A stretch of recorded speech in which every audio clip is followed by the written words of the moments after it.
Welcome back to the Nerds Den.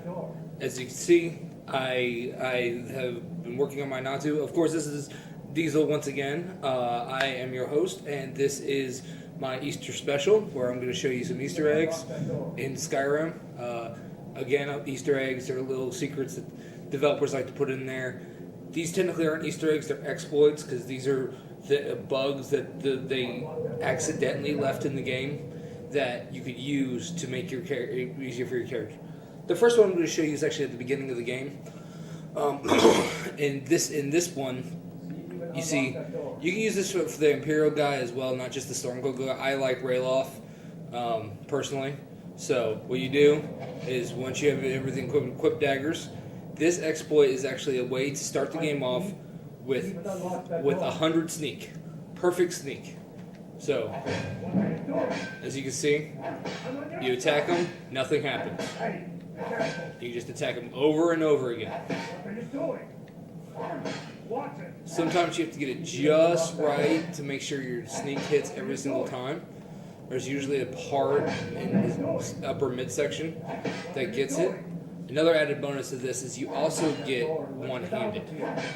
You could also work on your one-handed. I usually like to get one-handed to about 35. Because it takes really long for one-handed because it's all about how much damage you actually get. You could also work on your magic. Magic is a lot harder. Of course, you start off with flames. Since Natsu is going to be a fire mage, I'm going to do a little with him. Not too much, but this could be time-consuming. This is not something that could be done quickly. This is going to take quite some time. As you can see, my sneak hasn't gone up. It should go up every hit if you are in the right spot. Of course, I'm doing it now, showing the world, and it's not exactly doing as it's supposed to, but like I said in the last episode, I'm not perfect. I don't try to be. So, let's try and find the spot and get this thing moving. Sometimes it's good to come at him and attack him that way. But another thing is trying to move around and see where his spot is. What are you doing? See if you can unlock that door. What are you doing? Let's see, it keeps on going up with one-handed, but not anything else. Watch it. What are you doing? It's usually up in his chest area, like right where the bloodstains are, but there we go. I think I found it, right at that belt.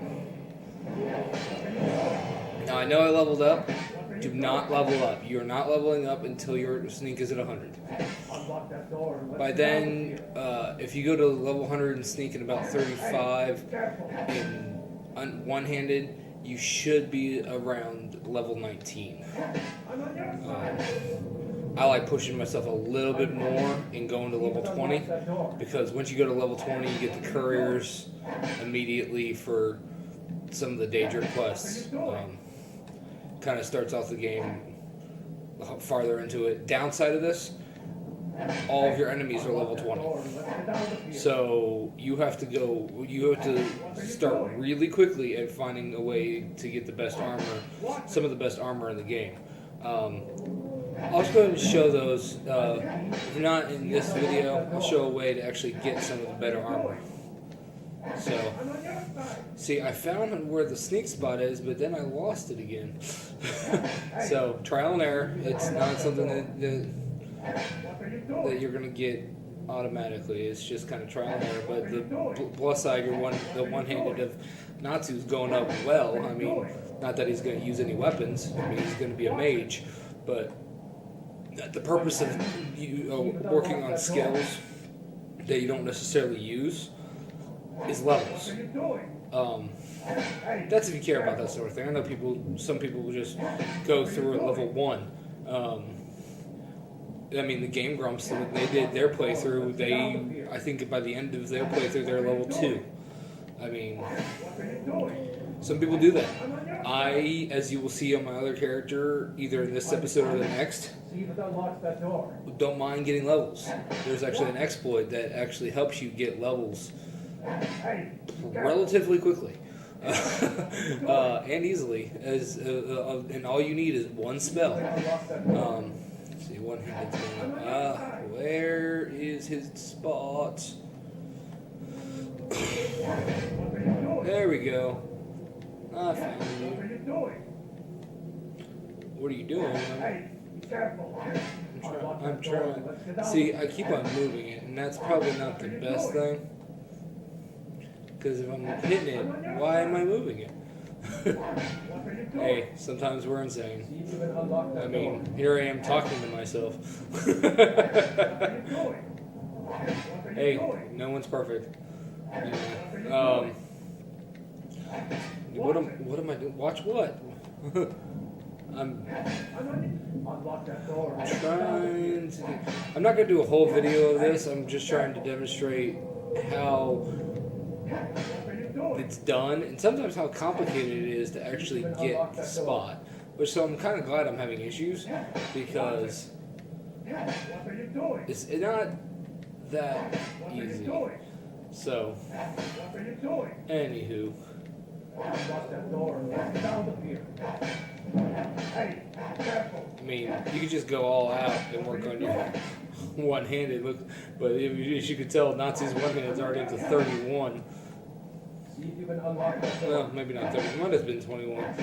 I need glasses, so I might say things that I see and I don't see them. So I used to have glasses and I lost them.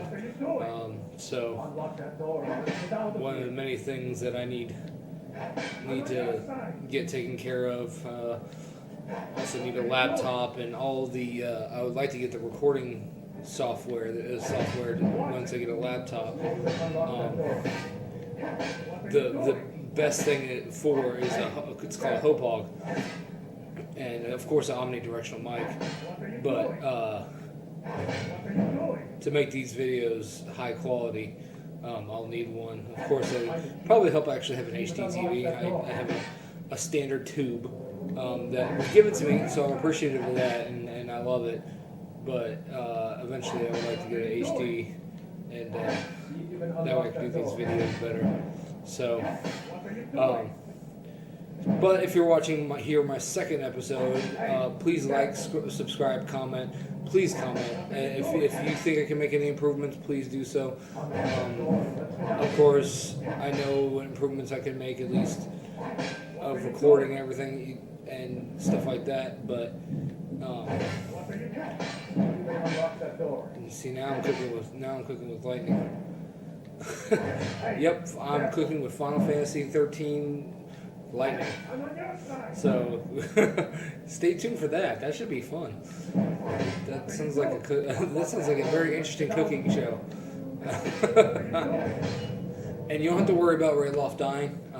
If he gets low in health, he does what he just did there, takes a knee, then you go right back to it. See?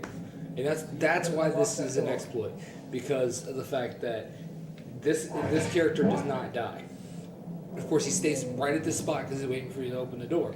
So it's not like you're trying to chase an NPC, trying to kill something that can't be killed. He can't go past that door. So, okay. So now that I have sneak going, let me show you how to do magic. Do not level up.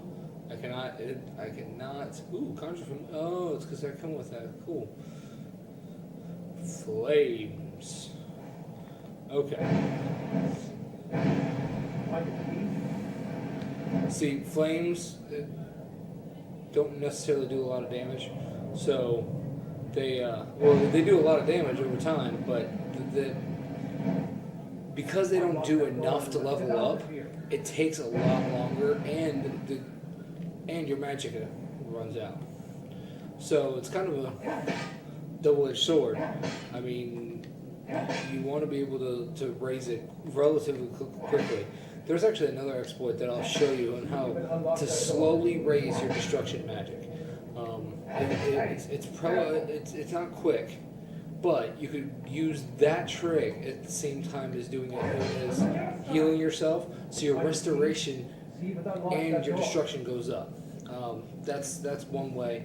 Watch it. Getting involved at the College of Winterhold helps too. I mean, they won't help you. I mean, there's plenty of trainers.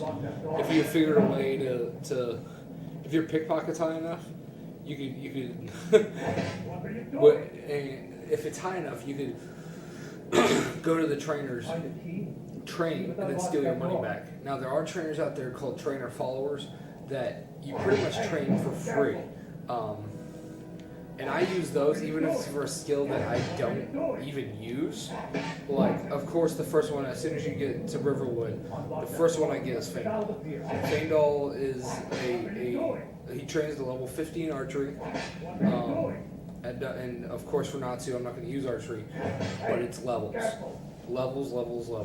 You're going to hear me talk about how, like I said earlier in this episode, levels aren't important to some people, but I like having a high level character in Skyrim. So that was going to wrap up this episode. I know I kind of spent the whole thing just hacking and slashing and talking, but anyway,